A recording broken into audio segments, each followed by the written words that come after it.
everybody, welcome back to the Pelvis Party. My name is Becky Monpetit, and I am the owner of Rochester Local, and today I am joined by, again, two wonderful guests. You may have seen them in a previous episode. Eyita Gaga is a certified nurse midwife at the birth center at Olmsted Medical Center, and Britt Marshall is with marketing communications at Olmsted Medical Center.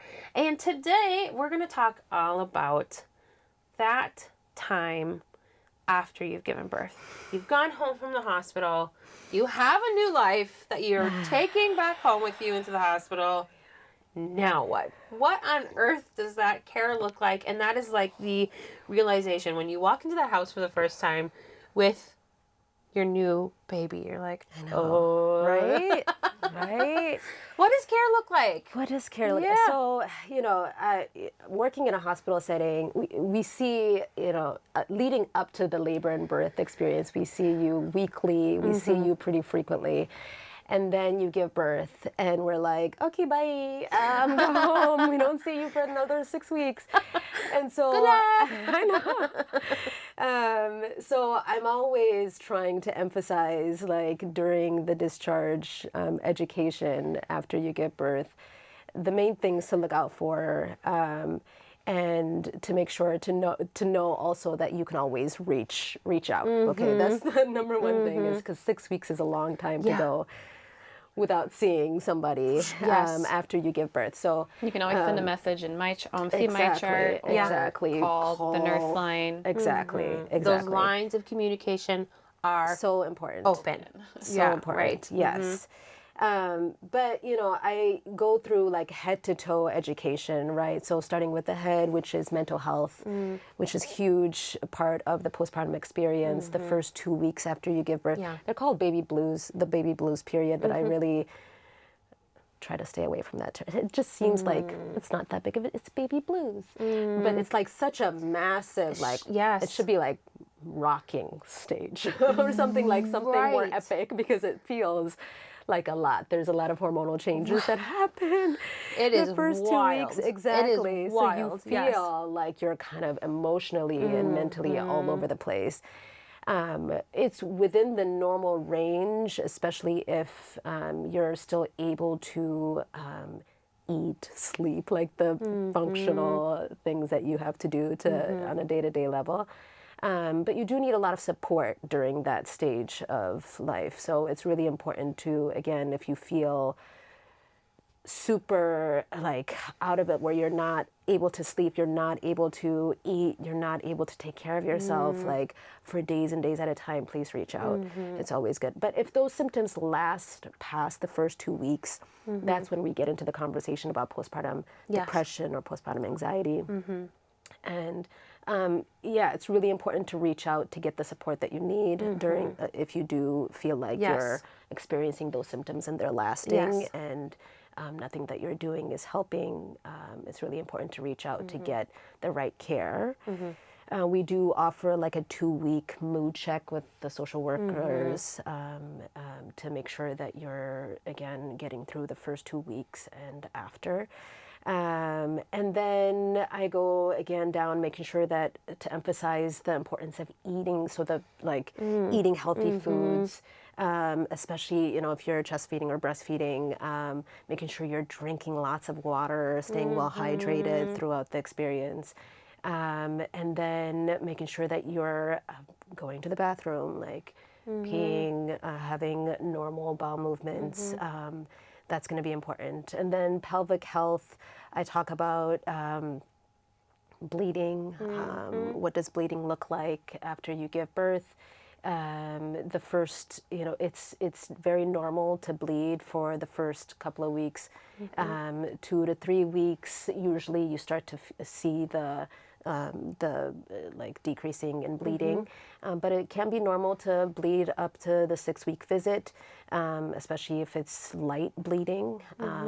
Sometimes the body communicates with you by bleeding, so sometimes it's because you're just so active, and your body's telling you to kind of like calm down. You need to rest and prioritize rest a little bit more. So it's important to look out for those signs. And the other way your body communicates with you is by pain. Like if you're having a lot of pain, back pain, a lot of times people experience in the postpartum time. So if you're having a lot of that, resting is going to be something that needs to be prioritized. I know it can be hard, especially if you have multiple kids, to prioritize resting. But it's again, if you're listening to your body is going to be important. So it's important to rest when your body needs rest.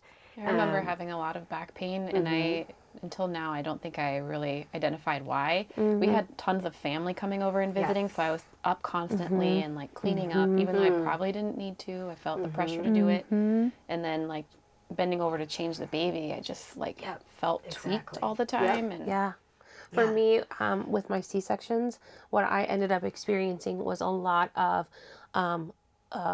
muscle soreness and pain in my upper body, because during your C-section, as they're getting the baby out and pushing the top part of your, like my whole upper body, and then that trapped air that happens after your C-section and getting that, it just left me with a lot of soreness in my upper body.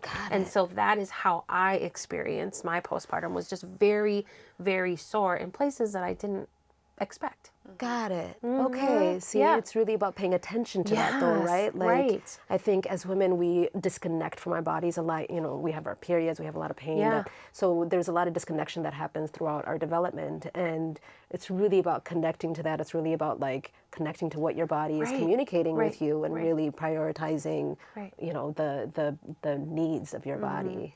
And then as we're heading off into like 2 weeks, 4 weeks, 6 weeks after postpartum, midwives at OMC can also talk with you about family planning and different types of birth control, right? Exactly. So it's really important to know in the 6 weeks, because some people have a range of, you know, when they're ready to have intercourse after they give birth, right? So it's important to know that you can get pregnant in the first 6 weeks after you give birth. Some people think that, no, if I'm breastfeeding or something, I'm not going to be able to get pregnant. But it's really important to know that you can. So it's important to have contraception on board. At the 6-week visit, we have those conversations. Midwives are able to provide family planning, like IUD placements, Nexplanon placements, or the implant, all the contraceptions, you know, oral birth control, anything that you may need, we can provide that care for. So it's important to have contraception on board, though, you know, the first 6 weeks if you do have intercourse. So that's important to know. At that 6-week session, are you also doing the baby care? Because, you know, doesn't the doctor usually, or the pediatrician usually does the care for the baby.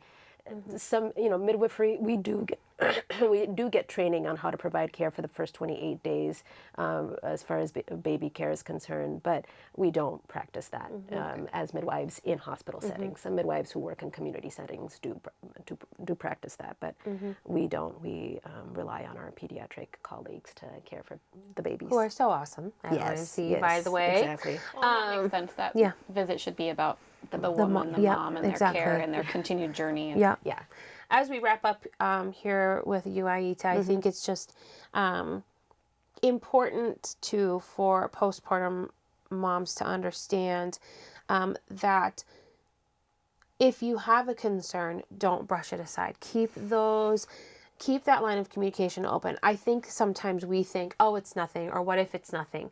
Well, isn't that delightful if it's nothing?